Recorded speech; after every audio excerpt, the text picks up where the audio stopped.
Hi everyone, this is Elizabeth, and today I want to cover a topic that has plagued me for years: baby farms. You may be wondering what baby farms were. According to numerous definitions found online, a baby farm was a place that accepted babies and young children for payment. Unwed mothers paid people to care for their babies and to adopt out unwanted little ones.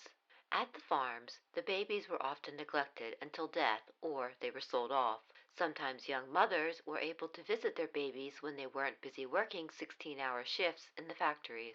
And the women from wealthy families would hand over their infants to the care of baby farms to prevent possible suitors from discovering the illegitimate child. Now on to the women that had these baby farms. Most of these women who entered into the baby farm trade would charge anywhere from $3 to $7 a week to care for the child. And by care, I mean a roof over the child's head until it died of disease and neglect. One underground reporter noted in 1912 that these farms were located in poverty districts and the children were housed together in one room. One woman kept 8 scrawny babies on a bed in her attic where they received no attention and very little food.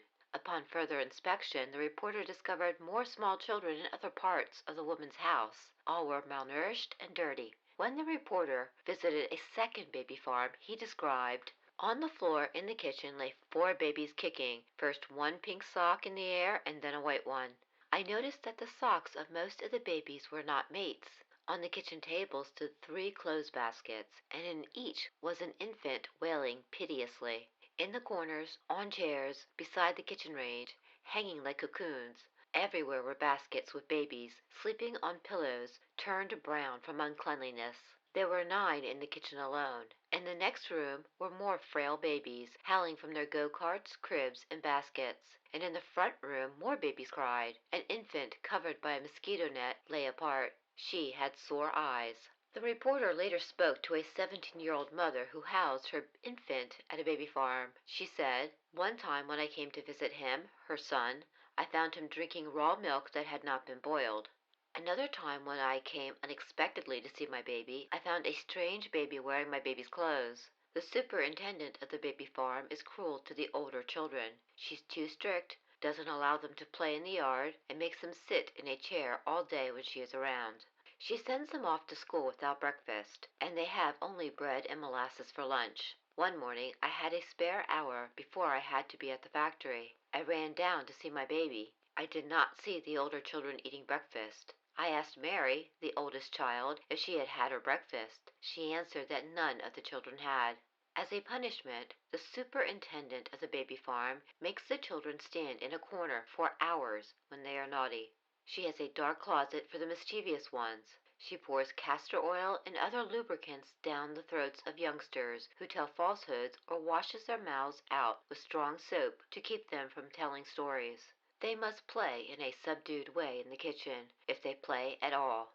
This was a far better treatment than what the babies at a Des Moines baby farm endured.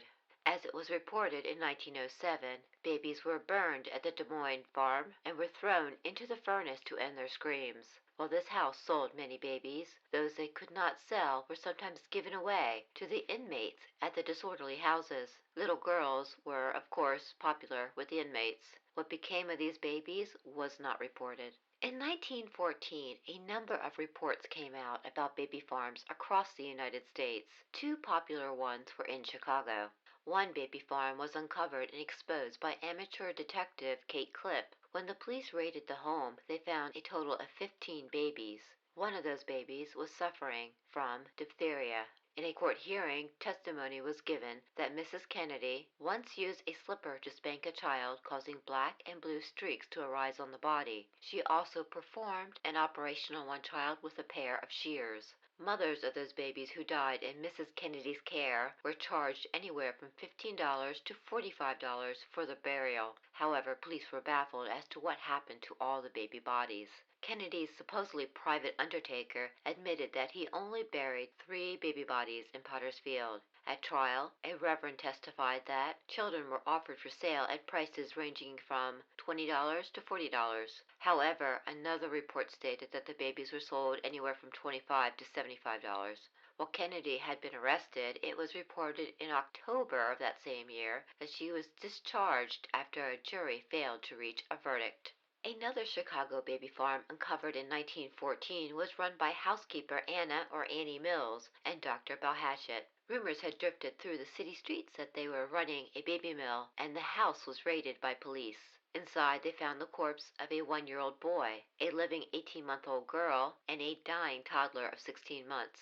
Anna Mills was arrested, and at first she would not talk. But then she finally gave up the name of Dr. Balhatchett. As the investigation went on, 2 mothers of the children were located and were charged with child abandonment. One of these mothers, a Miss Mortel, testified that she had paid Anna Mills $150 to care for her child. When asked about the father, Miss Mortel told the court that she had been drugged by a teamster and raped. She had not seen the man since the incident. Another mother, who was not charged with child abandonment, testified that Dr. Balhatchett took her baby from her after she gave birth to it. The doctor put the baby in a shoebox and took it upstairs.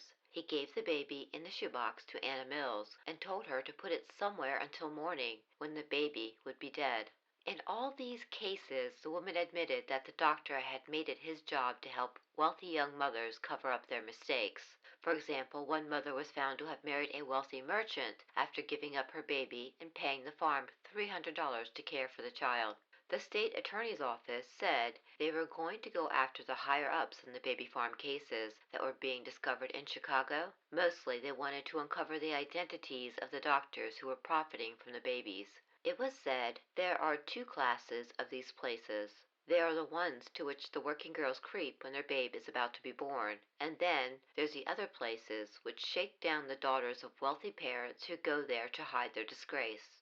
Anyone in that condition, whether she is rich or poor, is a harvest for those sorts of doctors. Of course, Dr. Balhatchett was freed on charges, and we see him again in the papers about a year later being called to an inquest for treating women who died after receiving abortions. If you are looking for some sort of happy ending to any of these baby farm stories, good luck. The story of Sam Goldstein is the best I could find. Sammy was taken to a baby farm in Brooklyn, New York when he was a mere 5 days old. His single mother, who earned $18 a month as a servant, paid the baby farm $12 each month for his care. For 5 years he was kept in a little room and fed only bread and water. Then, in the summer of 1914, the little boy was rescued from his prison by the Society for the Prevention of Cruelty to Children. On the day of his rescue, Sammy had his very first bath, his first streetcar ride, and his first sight of crowds of people on the streets. One of the officials said, "He is virtually a savage, but we are going to make a normal boy of him, with a little time and a whole lot of patience." Of course, this is just the tip of the iceberg when it comes to baby farms in the United States. Most of the time, those who were involved in running these hellholes were not charged for the neglect and deaths of the infants, toddlers, and children. And if they were charged, those charges were often quietly dropped. And that's all I have for you right now. Thank you for watching, and I'll see you again soon.